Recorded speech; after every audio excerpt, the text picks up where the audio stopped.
आज kitchen garden की सैर करते हैं और थोड़ी सी हार्वेस्टिंग देखते हैं। तो हेलो फ्रेंड्स, मैं रश्मि स्वागत करती हूँ आप सबका नेमेस गार्डन में। देखिए यहाँ पे मेरी ब्रोकली लगी हुई है और ब्रोकली बस अब जाने ही वाली है, इसका सीज़न पूरा होने वाला है। इतनी अच्छी नहीं हुई है। इसका फूल है वो ज़्यादा बड़ा नहीं हुआ है इस बार, छोटा छोटा ही रह गया है क्योंकि हमारे यहाँ इतनी ठंड नहीं पड़ी है। इसकी वजह से जो ब्रोकली है उसका साइज़ भी छोटा रह गया है। अगर थोड़े दिन और ठंड रहती तो शायद फूल है वो बड़ा हो जाता है, लेकिन अब गर्मी बढ़ रही है तो मैं इसे हार्वेस्ट कर रही हूँ। अभी भी 2-3 पौधे लगे हुए हैं, लेकिन उसमें भी मुझे नहीं लगता कि इतना बड़ा फूल होगा। तो अभी भी 1 हफ्ते तक मैं रुकूंगी, उसके बाद जितने भी पौधे हैं वो सारे निकाल दूंगी क्योंकि मुझे इसमें फिर भिंडी लगानी है। उसके अलावा यहाँ पे फूल गोभी है तो उसमें भी धीरे धीरे फूल लग रहे हैं और बड़े भी हो रहे हैं। आज मुझे इसकी ज़रूरत थी तो मैंने इसे हार्वेस्ट कर लिया। हालांकि इसका फूल अभी बहुत बड़ा नहीं हुआ है, लेकिन ठीक ठाक बड़ा हो गया था और मुझे ज़रूरत थी तो मैंने इसे निकाल लिया है। क्योंकि जब हम टेरेस पे सब्जियां उगाते हैं तो जगह सीमित होती है, उसकी वजह से पौधे भी सीमित ही रह जाते हैं। तो जब भी हमें ज़रूरत होती है तो अगर सब्जी छोटी है फिर भी हम उसका यूज़ कर लेते हैं। तो आज मुझे ज़रूरत थी तो मैंने उसे हार्वेस्ट कर लिया। हालांकि थोड़े दिन रखती तो ये फूल और बड़ा हो जाता। उसके बाद मैंने मूली भी इस बार ज़्यादा लगाई है तो मूली भी हार्वेस्ट करने के लिए रेडी है। इसकी देखिए एक बैच आपको रेडी दिख रही है, जबकि दूसरी बैच है वो रेडी हो रही है। देखिए ये बड़ी बड़ी हो गई है, बहुत बाहर निकल गई है मिट्टी से।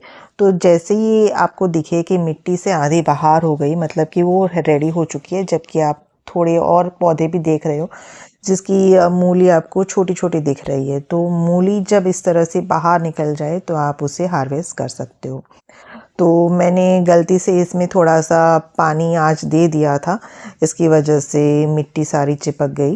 पहले मुझे मूली हार्वेस्ट करनी थी, उसके बाद पानी देना था, लेकिन पहले ही पानी दे दिया तो सारी मिट्टी मूली पे चिपक गई है। और जब छत पे हम सब्जियां उगाते हैं तो एक तरह की सहूलियत होती है कि हमें जब चाहिए तब हम सब्जियां ले सकते हैं, चाहे सब्जी छोटी हो या बड़ी। लेकिन अगर हमें उस वक्त ज़रूरत है तो हम उस वक्त उसे हार्वेस्ट कर सकते हो और अपने यूज़ में ले सकते हैं।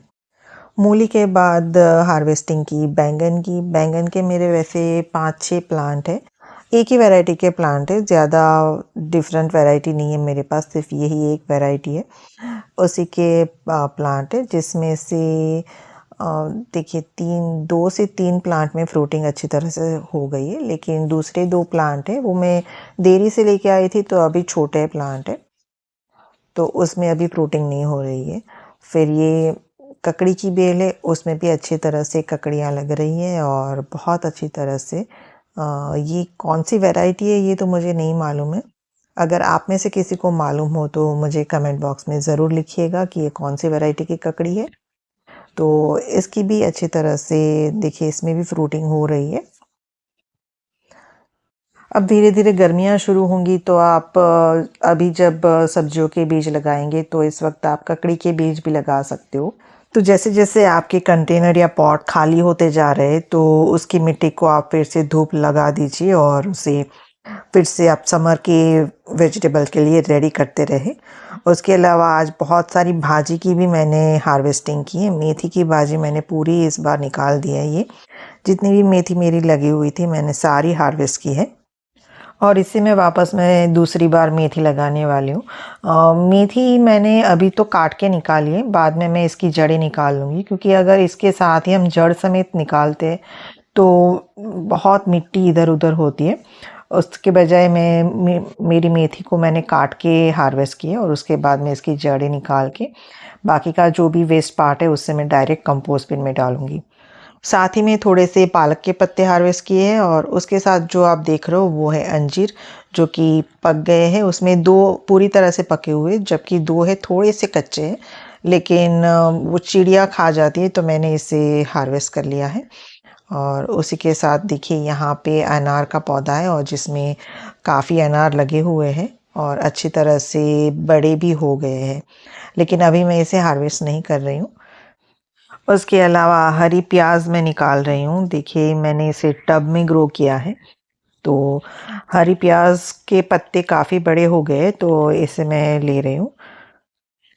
मेरे टेरेस पे बहुत ज़्यादा सब्जियां नहीं हैं, लेकिन जो बेसिक सब्जियां हैं जो बहुत आसानी से लग जाती है, जैसे बैंगन, टमाटर, मिर्च, इसी तरह से लीफ़ी वेजिटेबल्स जो है वो सारी सब्जियां लगे हुए हैं। तो इन सारी सब्जियों की हार्वेस्टिंग मुझे थोड़ी-थोड़ी मिलती रहती है, तो उसी में भी बहुत खुशी मिलती है।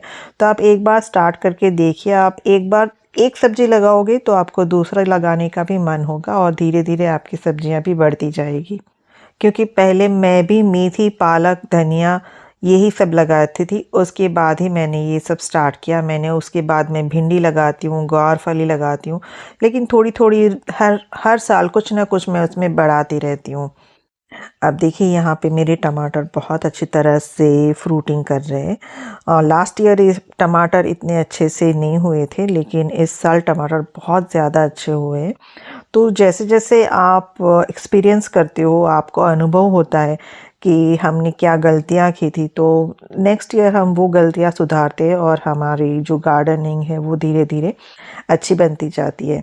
क्योंकि गार्डनिंग है वो एक धैर्य का काम है, अगर आप में पेशेंस होगा तभी आपको अच्छी फसल मिलेगी। क्योंकि कई बार मौसम साथ नहीं देता है, कई बार हम गलतियां करते हैं तो हमें कई बार अच्छी सब्जी नहीं मिलती है, और कई बार अगर मौसम साथ देता है तो सब्जियां भी बहुत अच्छी मिलती है। देखिए मेरे धनिया इस बार बहुत अच्छे हुए हैं।